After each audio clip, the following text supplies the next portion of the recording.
Most of the time I hard code my Wi-Fi credentials into my Pico W and Pico 2W projects via a semi-secure approach. That means I can't just give a project to a friend or even demonstrate the project publicly without creating a special build. Using the Mongoose web server, I think I can get beyond that by providing an AP mode configuration web page and then storing the configuration in Flash. Let's explore that together. Hi, I'm John, your concierge to the world of the Raspberry Pi Pico, Pico 2, Robotics, IoT and other fun tech. Remember to subscribe and join the community. I've already done one other video on Mongoose web server already and demonstrated entering web data on an entry form and using a web service. I was connecting to my local Wi-Fi for that video in what is called station mode. How do you get the credentials though into the application that first time to connect without hard coding them? I think the answer is to run a temporary AP service on the Pico 2W, which I can connect to from my phone or from my laptop to enter all of the basic configuration. That means being able to get back into that configuration screen when required via an AP mode and being able to factory reset the application too. So I can't actually lock myself out. So a lot of grown-up features. I've been meaning to write this for a while as a service, and I could do it using LWIP and its own web server. It's just a little bit too hard though, and that keeps putting me off. In a little over 8 hours, I was able to write this demonstration using Mongoose, and I'm going to share with you today. If you like this video and it helps your learning or projects, then why not drop me a cash tip using that super thanks button below the video, or alternatively the payment links are in the description. I'm saving these up to get myself to the Open Source Conference in San Francisco, and I'd appreciate your help in getting me there, and of course I'd love to meet you all there too. Thank you very much for watching. Please like and subscribe for more. This video is sponsored by Sysanta Software Limited and their great product, the Mongoose web server. Mongoose has been around since 2004. It's used in thousands of products and has millions of live units. It supports both the Pico and Pico 2, the RP2040 and RP2350 architectures, plus the Wi-Fi modules used on these devices, as well as some other networking options such as WIZnet modules. Mongoose provides a web server that can serve static files like HTML, CSS and JavaScript, plus calls into your code via callbacks for dynamic functions and data retrieval. It also includes its own TLS library for security and even a wizard for designing your own web apps with minimal front-end development. Mongoose is available either with GPL version 2 with community support or full commercial support via a commercial license. Go check out Mongoose after you watch the rest of the video of my great experience with the product. So I've been lazy. In most of my examples, I basically burn in the Wi-Fi credentials at compile time. I'm careful they're not actually in the code, they're actually in environmental variables that I pull through the CMake system and push into the code that way, but they're still burnt in. Now, I have looked at some other places where we can store such wonderful variables. So if you will remember back quite a long way, I talked about using the Flash on the Pico to store variables in and actually using that to hold things like credentials. I even sorted out making that work properly under FreeRTOS in SMP mode. So basically I have a bit of the Flash that I'm going to call non-volatile storage for my variables, and that's actually at the other end of the Flash from the code, which is a safer place to put it. And in this video, what I want to try and do is say, well, actually, can we update the change what's in that MVS using a wizard that's going to be based on a Mongoose running on a Pico 2W. And our Pico 2W this time is actually going to offer an access point, because we may not at this point know the credentials to connect to my local station, And if I don't know what to connect to my local station and my own Wi-Fi, then the best way to get that configured is to offer its own access point. So that's what I'm going to do, and this is then going to form what I'm going to think of as my wizard. So that's the idea anyway. Most of the examples you've seen me do will have used station mode. So having our Pico W or Pico 2W connect to my local Wi-Fi, to the Wi-Fi station if you like, in order to actually get to the internet and get to other services. So for things like web clients and indeed for IoT clients that I've built in the past. In this video I'm going to do something different for this configuration wizard. So I want my Pico 2W to provide an access point mode, so I can connect directly from my phone or my laptop directly to the Pico. Now obviously Picos don't provide a hugely powerful Wi-Fi, so you've got to be fairly close and it can easily get knocked out by other access points. But the other thing to be aware of with this is that an access point needs to provide more than just here's Wi-Fi, bye. It's actually to be useful to a laptop or a mobile phone. It needs to also provide a DHCP service, so actually to issue out IP addresses for its little network. And then of course to do DNS resolution, to be able to take a name for a server and give back an IP address. So without those two services we can't do very much. But that's okay, because our friends at Raspberry Pi have already done this in their example, and they've got some nice code under MIT license that we can reuse. So my example of course is going to be on GitHub. It's in a repo with my other Mongoose experiments, and this one's the AP config. So how do we get into this access point mode when the Pico W or Pico 2W is providing this access point service? Well, I mean, once you've initialized the CYW43 chip, then actually we just use the command CYW43 arch enable AP point to enable the access point. Of course, we've got to give it what the SID it's going to publish is, the password for people to connect to that SID using the WPA2 protocol, which is what I'm providing there. Within the SDK 2.1.0 you can actually now do WPA3 as well. I've just kept to WPA2. No, that works. I'm used to using that. Now that's got an access point, so you can now connect to it, but of course most of our modern laptops and desktops are not really going to understand what to do with that unless you're going to give it an IP address back using a DHCP server, and indeed you can look up addresses using DNS. So we're going to need both of those services, and that's what I'm doing here. I'm starting up a DHCP server and starting up a DNS server, and those are two services that actually I've just copied out of the Raspberry Pi's own example. Their code's under MIT license, so it's okay for me to copy it and reuse it here. That's what I'm doing. To start up the DHCP server, I've got to give it a little bit of information of what my gateway IP address is, which is going to become the IP address of my Pico, and what the mask address is, so how big a range it's got, and that's what's being done up here. And then we're going to pass those over to the server and initialize it. DNS server. The DNS server is really simple. It just will make everything point to the Pico. So whatever URL you put in, whatever host name it is, you'll end up at the Pico. The only caveat with is the Pico is only going to understand HTTP. I've not done HTTPS in this, so you've got to make sure it's an HTTP request.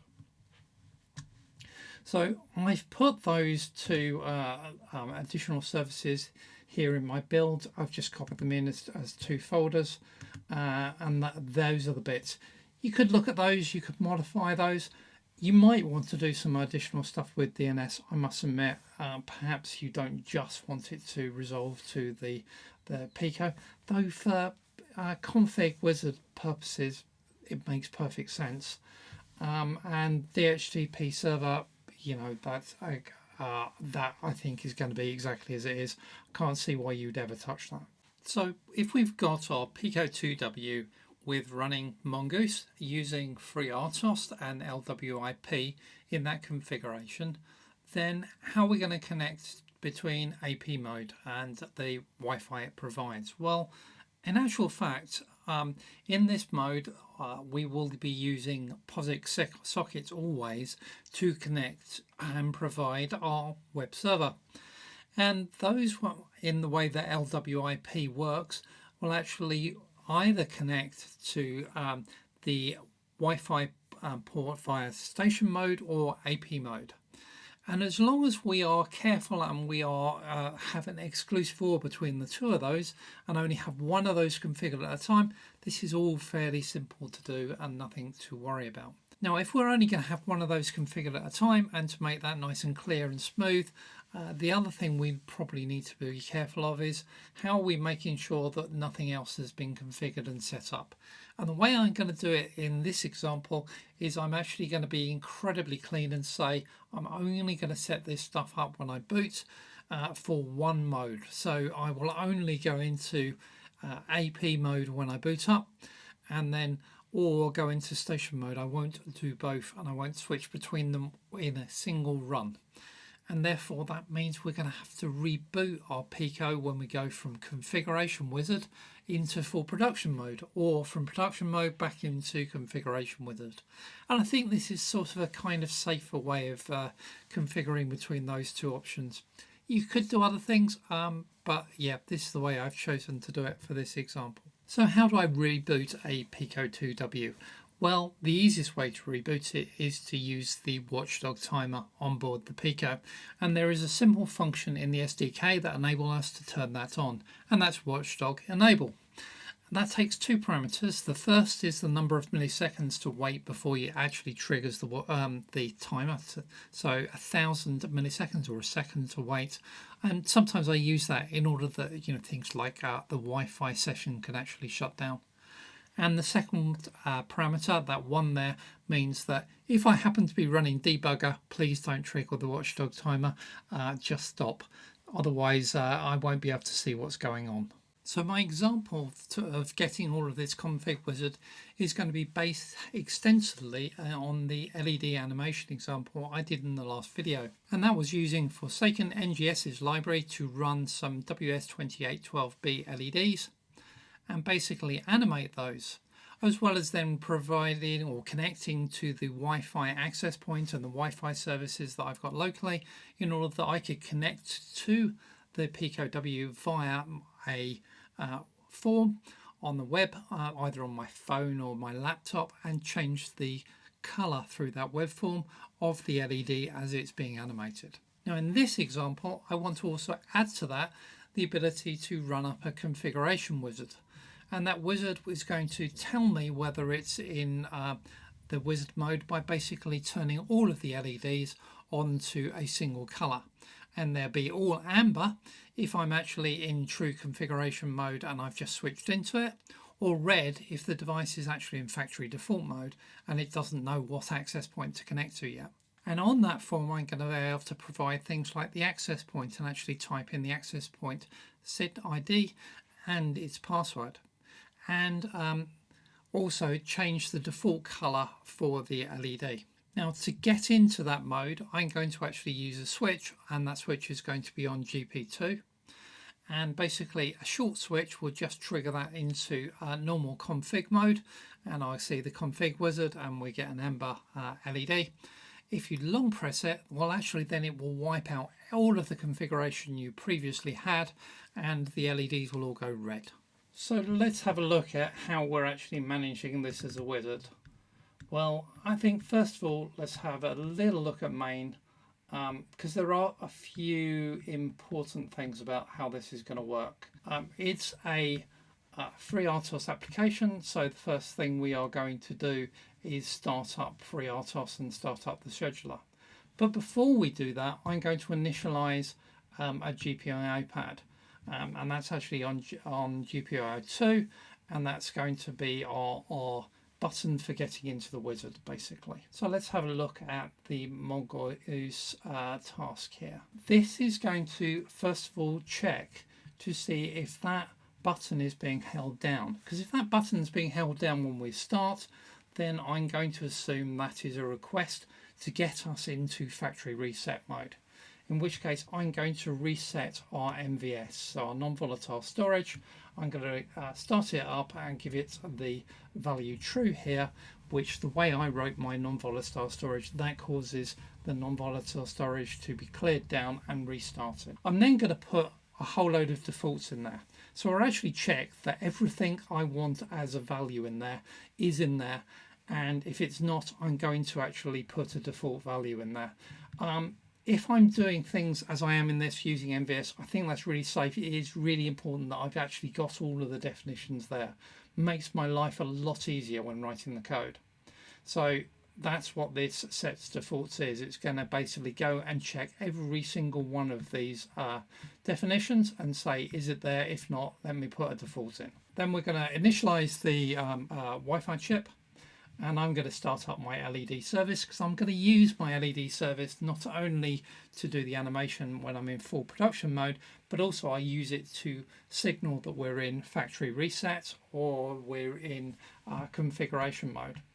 So I'm going to say that actually we're going to go into the config wizard mode on two conditions. One, someone's set a flag for us called MVS config already in the non-volatile storage, or alternatively, this is definitely the first time we've come up because we've got no valid SID to connect to. So we've got no valid Wi-Fi to connect to as an access point, in which case the only thing we should be doing is going straight into the wizard and waiting for someone to set us up properly. So that's what I'm doing there. And so this is basically then going to get what are the wizard credentials, what is the wizard's SID that we're going to publish as an access point directly from the Pico, and what's the password to get into that. And that's what I'm going to then use to start up using my wizard an access point. I'm doing a little bit of clever stuff with the LEDs here, just changing its color, so I know that if I haven't got a SID, then I'm really in factory reset mode, so I'm going to set the colors to be red. Otherwise, I'm just going to make them amber. If neither of those things were true, and we're not therefore been requested to go into config mode, then we can go on actually and set up our production service, and that means setting up the color of the LED that we're going to be running in a run sequence. And I'm going to take that color directly from what's stored in the MVS at this point. And the speed of it, which I can also set, which I again are going to get from the MVS. So as you see, I'm already using that non-volatile storage to hold static values of what is my starting point. And then I'm going to then join a Wi-Fi, and the Wi-Fi I'm going to get again from the MVS and the values that we've been stored in there as configuration. And finally, we will run up and set up the Mongoose for the production service. So this was what's going to just allow you to go in, select a new color like I did in the last video, and change the color of the LEDs as they're strobing up and down. There is one slight change in this. I'm also going to poll my wizard button to see has it actually been dropped if someone's pushed that button, because if they have, then I want to drop into wizard mode. And the way I'm going to drop into wizard mode is I'm going to set that flag in my non-volatile storage. I'm going to commit the volatile storage, so I've got it there, and then I'm going to safely actually reboot the Pico, and I'm going to do that using the watchdog. So that's all that stuff is. So I guess the other bit and the new bit we should talk about a bit is this wizard. And this wizard really has two functions in it. Really, it's about starting the access point and then actually running the wizard service itself. I've already shown you how to start the access point, so let's just talk about the wizard itself. And actually, generally, this is just about running up Mongoose again. because it's automatically going to connect back to the access point and the IP addresses that access point is providing. So this is no different to how we were running Mongoose in the previous video. In fact, the callbacks are still here. I'm just calling back to the function setConfig, which is what's going to take the values you're entering on that form.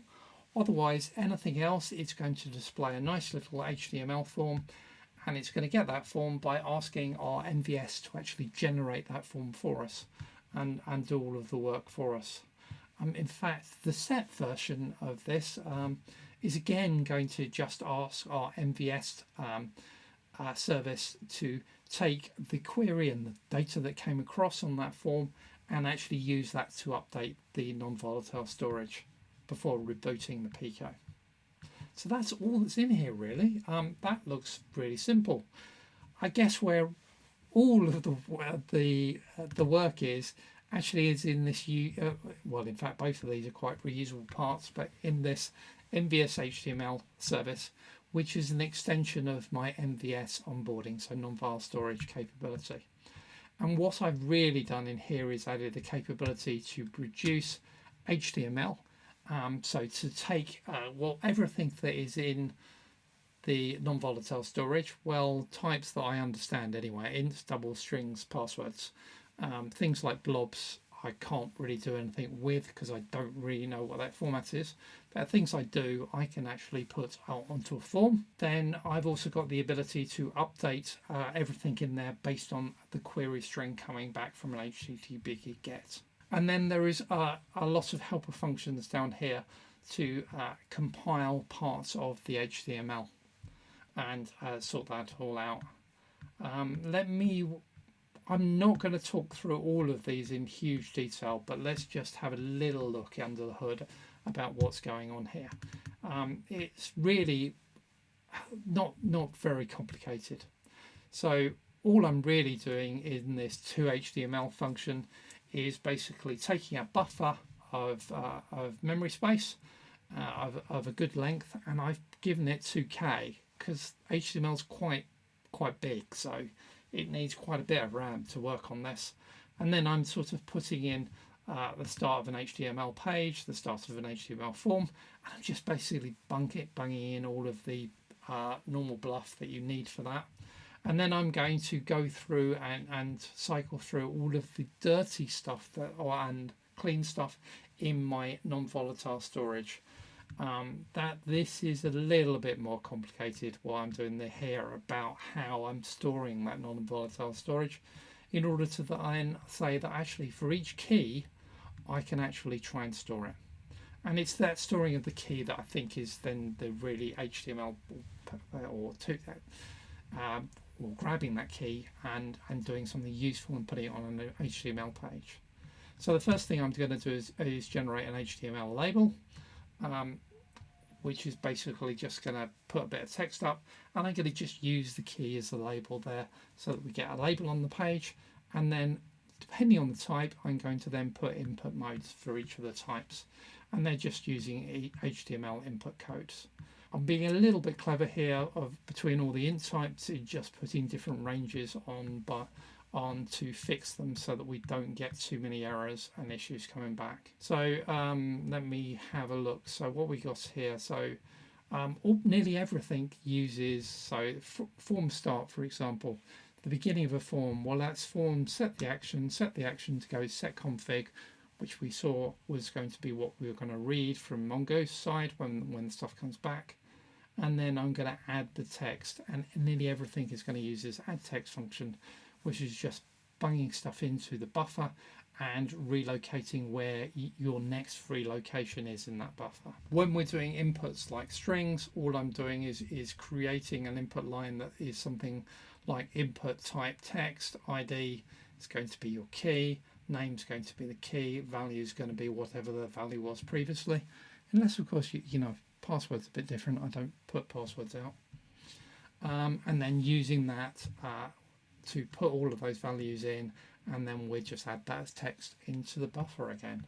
And that's really what all of these are doing. Passwords being a little bit shy and saying, well actually I'm going to put in a blank password, so I'm never going to pass the value of the password back to the web server.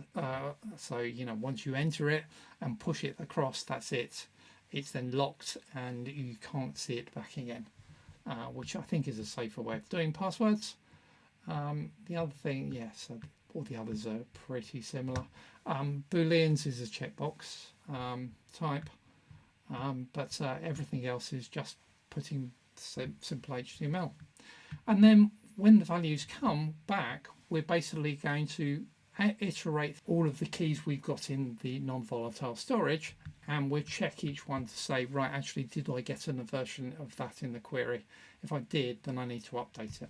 The one exception to that is Booleans. The way that HTML handles Booleans is you only get a value if that Boolean is set to true, or that checkbox is set to true. So there's a little bit of code that sort of says, well, actually, if you're a Boolean then, and I didn't get a value, then you're false. But everything else is just about going through and actually setting up values. And I've got little helper functions here to go and take the queries, take the values in that buffer and do something with it, and make sure that it's updating that key.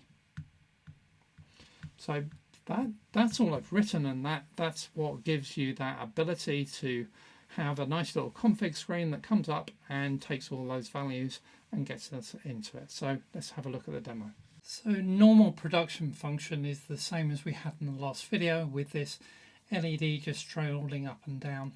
And of course then we've got a web interface where I can actually select a color on that web interface to choose what color I want that LED to be. So let's make it go blue, and here we go, and it goes blue.